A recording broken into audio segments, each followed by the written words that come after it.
What is going on, everybody? Brown's Gratification here, and today we're going to be grading the 2020-2021 Cleveland Browns offense. Before I start off, I want to say thank you guys for the support in the past 2 or 3 days. Gained like 16 or 18 subscribers.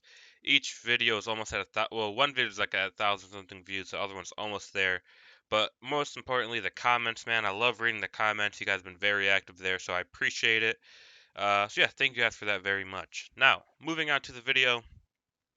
We're going to be grading the 2020-2021 Cleveland Browns offense, as I said. So I got all the starters, and I added Austin Hooper and Harrison Bryant into there because they did play a pretty big part in this system. And then I added Andrew Berry as well. Now I didn't add AVP, but we have Kevin Stefanski instead. So let's get started. Andrew Berry, I'm putting him at the A tier, and the only reason why I'm saying that is because defense what didn't this is a tough one because I was, before I started this video, I was like, okay, why am I putting them here, here, here? And I found with Andrew Berry that the only reason why I'm putting him at A tier is because he wasn't. I can't even say aggressive enough in for the defenses. Andrew Billings opted out. Grant Delpit was injured, and so was Greedy Williams. But with that, I still gotta add him at A just because that's the situation, After all that, he wasn't aggressive enough to get at least someone better than an Anderson Dejo. He did get Ronnie Harrison, but Ronnie Harrison's a strong safety, and he couldn't play for the first couple of games or so, I think. But with the D line, it looked like it was gonna be a good D line, but it's just for whatever reason, it just started to go downhill. And after Myles Garrett got COVID, it definitely went downhill. We saw Olivier Vernon pick up a little bit. He had 10.5 sacks or so, but he ended up getting injured. So it is what it is. So that's why I'm putting him at an A tier. But I can guarantee if none of that happened, if we had just had a little bit better of a defense, he would probably be at the S tier, but he's not. So putting him at the A tier, but I expect him to be an S tier sometime next year. I'll probably make this like a yearly video. Moving on, Kevin Stefanski. If you don't have him at an S tier, you are crazy. I mean, 11-5 in this first year, Coach of the Year, by the way. Also, led us to the playoffs. We won a playoff game. Now he didn't call the plays, but he was definitely involved in what the first 15 will be. And we started off 28-0 in the first quarter. It was crazy. So, and then after with a shortened training camp, no OTAs, meetings done virtually throughout the whole season. He ended up getting COVID. Players got COVID. It looked like there was going to be an outbreak for a few weeks. And after all that, we went 11-5. Never lost back-to-back games too in the whole season. So Kevin Stefanski's in S tier. No question, no doubt about it. Next, Baker Mayfield. We're putting him at the A tier. Now, I'm gonna do something which I hate. There's gonna be two reasons why I'm putting him at A tier. One, he started off the season pretty slow, if you guys remember. First 7 or 8 games. Well, first 6.5 games, because that seventh game he had a terrible first quarter and then completed 22 completions, 5 touchdowns. But it started to look a little dicey. People wanted Case Keenum in. I was never at that point, but it started to be a little dicey. Like, what are we going to do with him? But then the last 10 games or so showed us why he's the franchise quarterback. And then also, I just like to see an improvement in the accuracy. Now, I know some couple bad weather games. I know pass accuracy, or pass completion percentage, whatever, is. I think it's so stupid to judge a quarterback based off, because there's so many caveats which people don't understand. But if Josh Allen can go from 55, 57% to 67% in his third year, right? Then I would like to see Baker Mayfield somewhere closer to that. Now I'm putting it 95% slow first half to 5%. Just improvements in some of the games. His technique could still be a little bit better. I think he should go see Jordan Palmer in the offseason because I mean Josh Allen did, and you see what that happened for him. Joe Burrow did too. But Baker Mayfield, he was very close to being an A tier, and you know what? Maybe I'll just do this just to appease some people. Put him at a very high A tier. But I do expect next year for him to be an S tier and then being an S tier for the rest of his career, hopefully. Moving on to Nick Chubb, easy A tier. Reason why I put him there is just didn't have the stats to what he did in 2019, just because he missed 4 games with that knee sprain or whatever it was. So just putting him at an A tier. I'm sure if he would have played those 4 games that he missed, he would be an S tier. He just didn't, so that's why I'm putting him in A tier.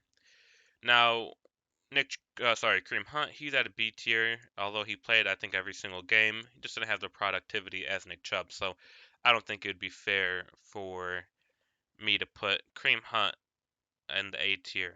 Although, he's the best receiving, one of the best receivers on the team, uh, Kareem Hunt, but just productivity wasn't there, and it started to go down as the season went, especially like the last 4, 5, 6 games.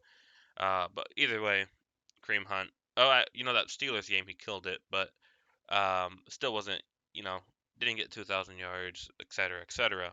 But hopefully A tier, S tier next year. Again, actually, I don't know if I stated this earlier in the video, but I don't want to make it seem where like I'm hating on these guys because I love all these guys. They killed it for us this season for the most part.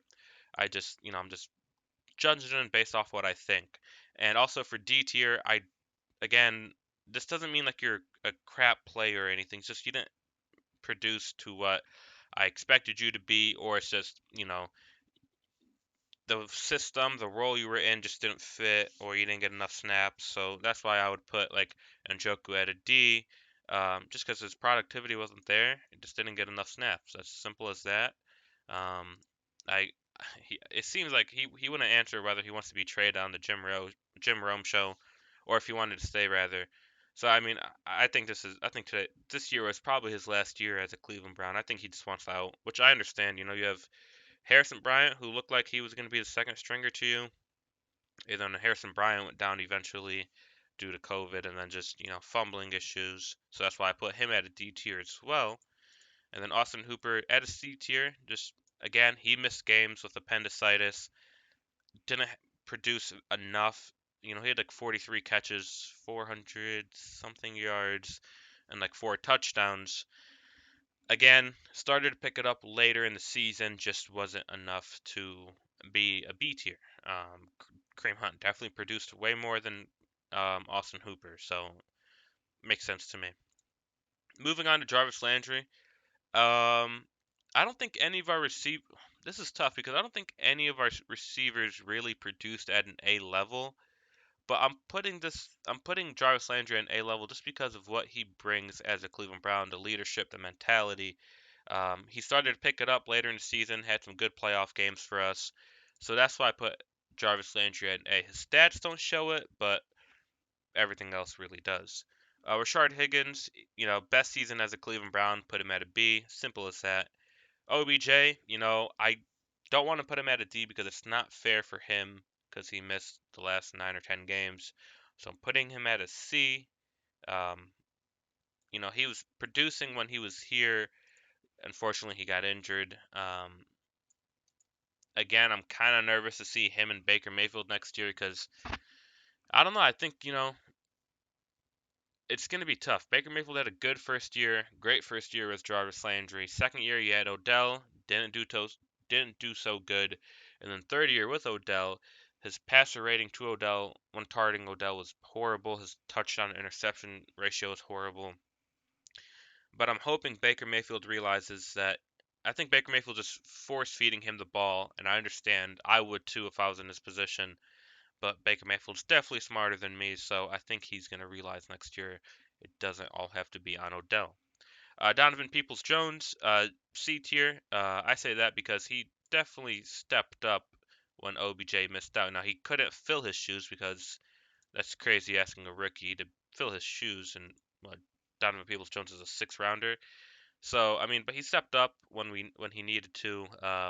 Was a was a decent burner, not the fastest player, but those touchdowns from Tennessee, the game-winning touchdown against Cincinnati. That's why he's at the C tier. Now, lastly, and I think this is just maybe I'm overdoing it, but this is fair. Number one rated offensive line in the NFL, run blocking wise and pass blocking wise, I believe. For sure, run blocking wise. But, I mean, all these guys, Jedrick Wills, Joel Bitonio, J.C. Treader, Wyatt Teller, and then Jack Conklin to, I mean, all S tiers. These guys killed it. Bill Callahan deserves all the credit in the world. Those guys are all S tiers. Now, I understand why maybe you want to put Jedrick Wills at an A. You know, started off the season as a great pass blocker. Couldn't really find his footing as a run blocker, but eventually started to pick up. Wyatt Teller, if you want to put him at an A because he missed some games, but still he's like the best guard in the NFL, rated, PFF wise. So that's why I put these guys at an S tier.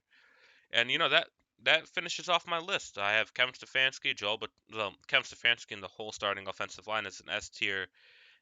Baker Mayfield, Andrew Berry, Nick Chubb, Jarvis Landry at the A tier. Kareem Hunt, Rashard Higgins at a B tier. Austin Hooper, Donovan Peoples-Jones, OBJ at the C tier, and then Njoku and Harrison Bryant at the D tier.